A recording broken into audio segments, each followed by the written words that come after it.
high school with. Dennis over here came in a wheelchair.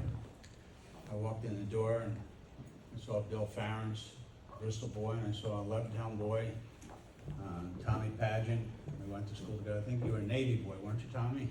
Correct. Correct. So I remember going to a wedding. I don't know if we both crashed the wedding or what, but we were wedding crashers back then. But I remember seeing him in uniform. It's only because we didn't have any other clothes, to tell you the truth. We would wear our uniforms. But proud to have served. I'm proud to have served this community. Proud to serve the United States of America. I'm proud to be here tonight.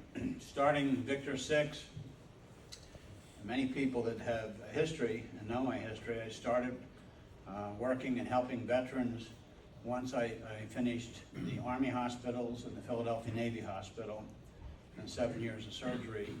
And out of surgery, the government was good to me. They paid for me to go to school, and then they paid for me to go to law school and Russian language school, and I thought things were going to be grand, and I went to work for the President of the United States.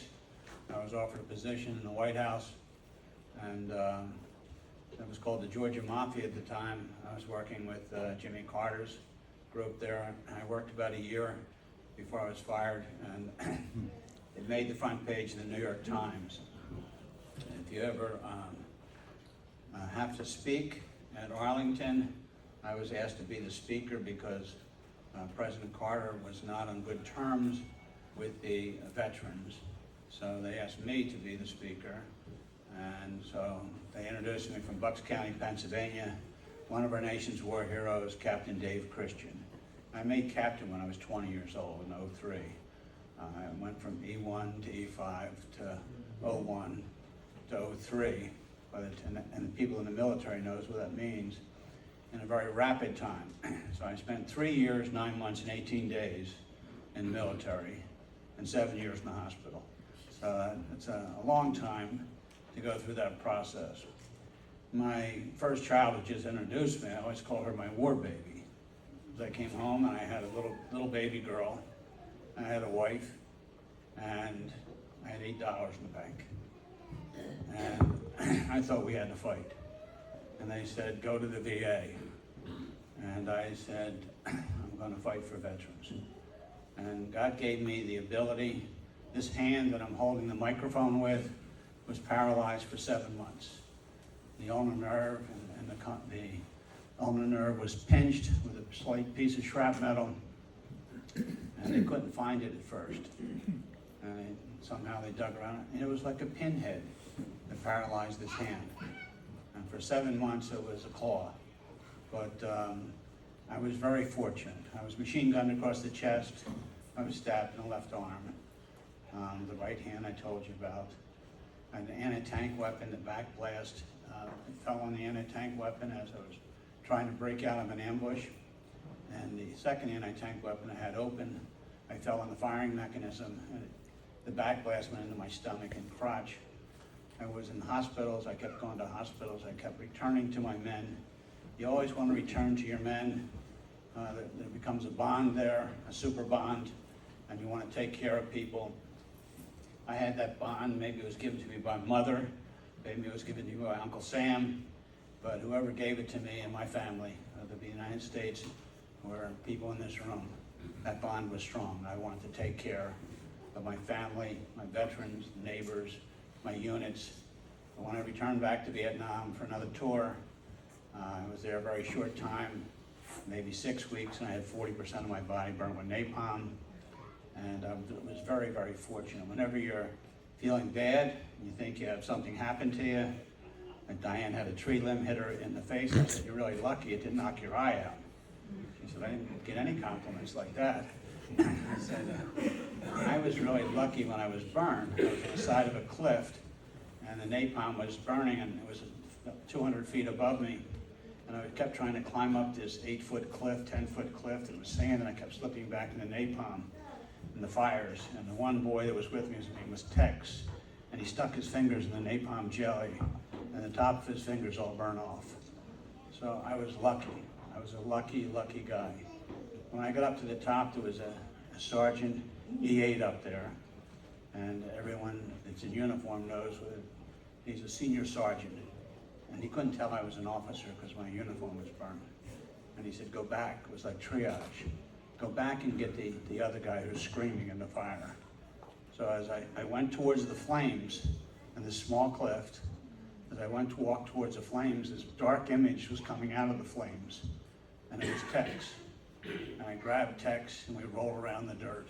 And with that, I ended up with a rare disease called melioidosis that only comes from Southeast Asia and can only enter your body through an open wound. And it eats your lungs like a cancer. So I was being shot up with all kinds of antibiotics. And I remember my tongue broke in half and they were sticking their fingers through my tongue. And it was a unique process there. And I kept saying I was lucky. The kid next to me was from Australia, and his buddies went out drinking. And when they came back, they didn't realize he went to bed. And they set the tent on fire, and the tent fell on him. He was the first person to ever make it to Japan with 100% third-degree burns. And when you have 100% third-degree burns, your eyebrows are gone, your testicles are gone, your body is mutilated. And it's worse than anything you see in Hollywood. But he talked, and I would listen to him. He talked about Australia, talked about returning home. And I listened to all this stuff, and I watched all this stuff and all these veterans through the years, and my hometown veterans. And after I got fired by Jimmy Carter, I went to the governor of the state, and I said, you know what we need outreach centers. Because veterans don't want to go to the Veterans Administration. Veterans want to go to places where they're comfortable. If you give me the authority, Governor Thornburg, I will bring in money for outreach centers from the Secretary of Labor in Washington, D.C., to the Secretary of Labor in Harrisburg, and we'll develop outreach centers in Erie, in Westmoreland County, in Dauphin County, in Lehigh County, in Bucks County, and in Philadelphia County. And he said, it's impossible for you to do it. Go for it, Dave. I brought in millions of dollars. We employed people for over 20 years. They filled out forms. We started a veterans organization called the United Vietnam Veterans Organization because Vietnam veterans at that time felt isolated from different organizations from World War II for whatever reasons. And they've gotten over those things. And we started realizing that we had to get our claims, take care of our families, be careful of substance abuse, and there were many other issues. And the disability issue was a big thing. And then the suicide issue arose.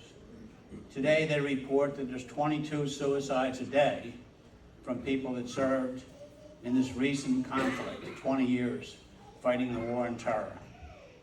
Well, in Vietnam, there's 58,000 names on that wall there, plus. And yet, the people that fought and served during the Vietnam era, whether you served in the States or you served in country in Vietnam, you were the point of the sword, going against the enemy. How many people do you think, once they were treated and told by the United States military not to wear the uniforms home, after they landed in California and Travis Air Force Base? Take your uniforms off. The public doesn't want to see you in uniform. If you think the United States is in a little bit of turmoil during these elections and different things, we always adjust. And back then it was a tough time. We had U.S. troops in Detroit. We had U.S. troops in Washington, D.C., in Chicago. My buddy was with the 82nd Airborne Unit, and young ladies were putting flowers in the end of his rifle. And we weren't allowed to do anything. But these troops all felt devastated when they had to take their uniforms off. So I'm saying, back then, I believe that there's more people that committed suicide during the Vietnam War years than all the people that were killed in the Vietnam War, because it was such a harsh treatment that they received. But yet, out of everything that is painful comes something good. And what was good was the Vietnam veterans who were still standing as brothers, still standing as sisters. We said we were going to welcome home everybody that goes off and serves in uniform. We don't care if they're a cook, a baker, a candlestick maker. When they show up back in the United States, when they show up back in their hometown, we're going to have a parade for them. But what people don't realize, the parades end sometimes. And the boys and the girls, they go to their rooms and they sit in a corner. And unfortunately, depression, which I know we don't like to talk about, manifests itself in many different ways. It can be in grief and losing a loved one. It can be in financial stress. Depression can come in many ways. It can be in substance abuse. And we reached out to those veterans. We've been reaching out for over 20 years. And we started realizing that your mind and your body are related. And there was a cognitive relationship there. And as a result, today, we have Veterans Outreach Centers all over the United States of America. We have people welcoming people home. Everybody, some people get upset when they say welcome home, but I'm saying we had to work on that welcome home process there. These people deserve to welcome home. And then we started exercising. You can do all kinds of things, but you're fighting Mother Nature. Mother Nature has taken her toll on your body, and you're fighting the emotions and some people, demons and dark spots in their minds. So we got them exercising. We ran 2K races, 5K races. We ran half marathons, full marathons. I mean, a beautiful sight, I can tell you, is we ran in New York over the Peace Bridge, and we ran through Canada up to the point in Canada there. And it was just so beautiful to finish that race, because all of the people were running. We had 5 Special Forces guys. They were carrying an American flag because they were all disabled. And what happens if you ever become a jogger or a runner, once you do something different, like carry a little flag, it throws your gait off. And when your gait's thrown off, I lost energy when I was at the 20-mile mark. And I finished with guts and adrenaline. And what I share with you today is that we learned from those runs that we were getting older and we couldn't do those runs. And we had younger veterans and we had older veterans. And in this room, we have people from their 20s to 80 in this room. And in this room, we have people that I feel we've saved and made them feel a lot stronger and a lot better and a lot more American and a lot more loved. We started programs before COVID. And when we started programs before COVID, all the gyms loved us. COVID hit, they closed all the gyms. No one would take in veterans. And what do you do with mental health when you have COVID? What do you do with other health issues when you have COVID? You couldn't even go out and you couldn't go in and visit your father or loved one in the hospital. You couldn't go to a burial site. The COVID thing was such a tragic thing for our nation. But we pushed. And I say we, it was myself and Diane, because we were lost. We couldn't even have trainers at the time, because our trainers were all laid off. Everybody was down. And we pushed, and finally Jim Worthington at the Newtown Athletic Center, we sat down with Jim and we said, look, we'll put together the best veterans training program in the country, and it'll be portable. We can take it to other gyms. We'll be a nonprofit, and we'll raise the money for it, and we'll pay for it. You let us use your gym. And he said he's going to keep his gym open all during COVID. And it was open. And we went and we exercised. In this class tonight, since I've started with veterans, helping them with their health, we've worked with over 1,000 veterans, as I've shared in different times, and we've had 0 suicides. This class here represents 100 people that have gone through the Newtown Athletic Center. 100 people, and we've had 0 suicides. And people have come up to us. Clap for yourselves.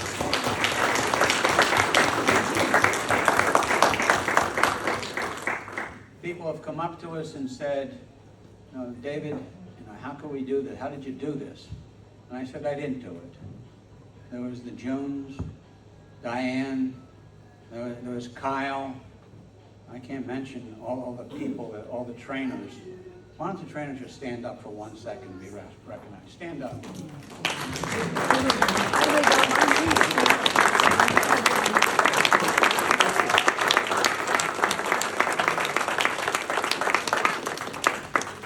These folks are our superstars.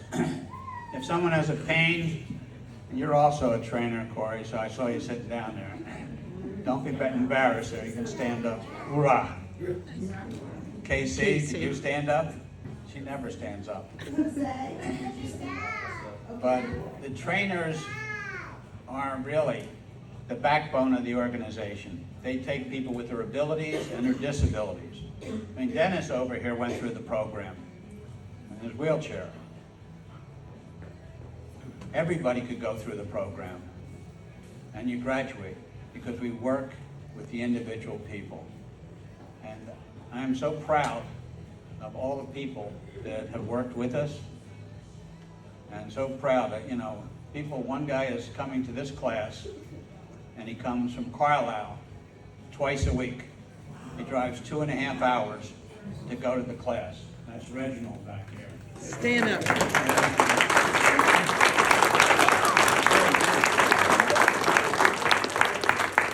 The other two people that come quite a distance are my Princeton coalition over here. Farmer Howard, his wife, Pat, and his wife. Thank you very much.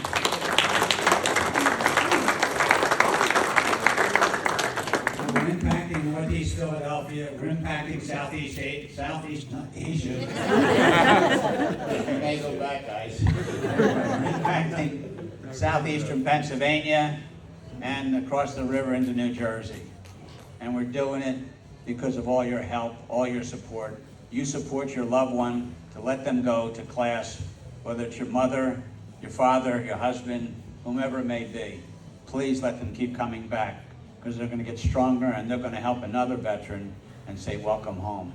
I will end with a little phrase that John Fitzgerald Kennedy, a former president of the United States, was killed in office in Dallas, Texas. And what's wrong? It's today. It's the anniversary today of his death. 1963. I like to say my own speeches. Thanks for your assistance, okay?